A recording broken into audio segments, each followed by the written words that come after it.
Jump up and touch your toes. Our next course is about kinesthetic learners.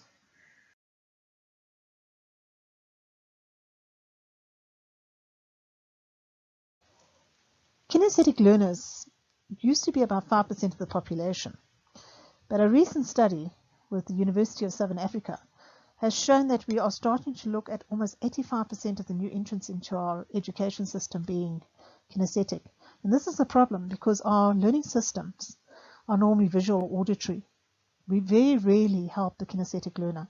And these are often the children that are left by the wayside. They get out of school or they're labeled with one of those wonderful labels such as ADD. And it's not really fair for them because the cerebellum and the motor cortex are involved in this learning method, and we need to actually stimulate that area. And then these kids are quite intelligent. As adults, we found that we have to give them information in a way which they can understand, and they can only really understand it if it's real. So they need case studies and applications to help with the understanding of principles and abstract concepts. So how can I help a kinesthetic learner? Well, you have to take in all the information. Use all your senses: sight, sound, touch, taste, smell, hearing. Go to laboratories, take field trips, start collections of your study interest. Ask lecturers to give real-life examples and applications. Get as much hand-on approach as possible.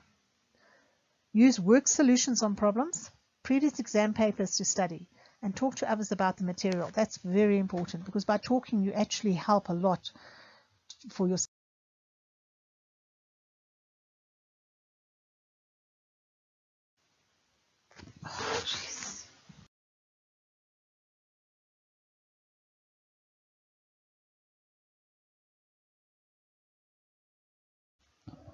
To sum up, your kinesthetic learner has got such a small portion of the population that they're very rarely catered for at present.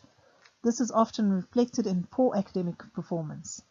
The solution is to give texture or movement to learn with, and they often need other senses to help them.